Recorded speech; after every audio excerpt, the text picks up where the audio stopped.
இன்னைக்கு நம்ம பார்க்க போற ரெசிபி ஹோட்டல்கள்ல செய்ற சிகப்பு கலர் தேங்காய் சட்னி தான் எப்படி பண்றதுன்னு பார்க்க போறோம். அதுக்கு வந்து ஒரு தாளிக்கிற கரண்டில 1 ஸ்பூன் அளவு எண்ணெய் சேர்த்துருக்கேன். இப்போ வந்து ஃபர்ஸ்ட் நம்ம மிளகாய வறுத்து எடுத்துக்கலாம். நான் வந்து 1 காஷ்மீரி ரெட் சில்லியும், அப்புறம் காரத்துக்கு ஏத்த மாரி 2 மிளகாவும் எடுத்திருக்கேன். இத வறுத்து ஒரு ஜார்ல சேர்த்துக்கோங்க. இது எடுத்ததுக்கு அப்புறம் 4 சின்ன வெங்காயம் லைட்டா கலர் மாறுற அளவு இத வறுத்து எடுத்துக்கோங்க. இது வந்து இந்த அளவு கலர் மாறுனா போதும். இதையும் வந்து ஒரு ஜார்ல சேர்த்துக்கோங்க.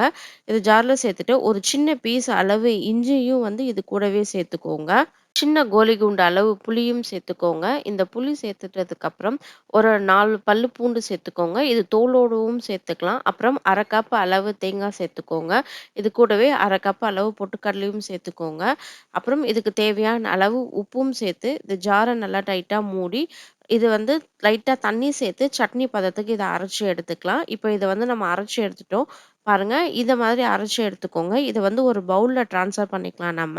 இத பவுல்ல ட்ரான்ஸ்ஃபர் பண்ணிட்டு, அந்த ஜார்லயே கொஞ்சம் தண்ணி சேர்த்து, உங்களுக்கு சட்னி வந்து எந்த கன்சிஸ்டன்சில தேவையோ, அந்த கன்சிஸ்டன்சில சேர்த்துக்கோங்க. இத வந்து இப்ப நம்ம தாளிச்சிடலாம். அதுக்கு ஒரு தாளிக்கிற கரண்டியில கொஞ்சமா எண்ணெய் சேர்த்துட்டு, 1 ஸ்பூன் அளவு கடுகு சேர்த்துக்கோங்க. இந்த கடுகு வந்து நல்லா பொரிஞ்சதுக்கப்புறம், கொஞ்சோண்டு உளுத்தம் பருப்பும் சேர்த்துக்கோங்க.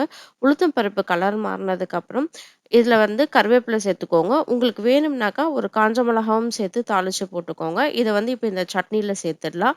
அவ்வளோதான், சூப்பரான சிகப்பு கலர் தேங்காய் சட்னி ரெடி ஆயிடுச்சு. இந்த ரெசிபி செய்து பார்த்துட்டு உங்களுக்கு பிடிச்சிருந்தா, மறக்காம என்னோட கமெண்ட் செக்ஷன்ல கமெண்ட் பண்ணுங்க. தேங்க் யூ ஃபார் வாட்சிங். என்னோட வீடியோஸ் உங்களுக்கு பிடிச்சிருந்தா, மறக்காம லைக் பண்ணுங்க, ஷேர் பண்ணுங்க. என்னோட சேனல சப்ஸ்கிரைப் பண்ணுங்க.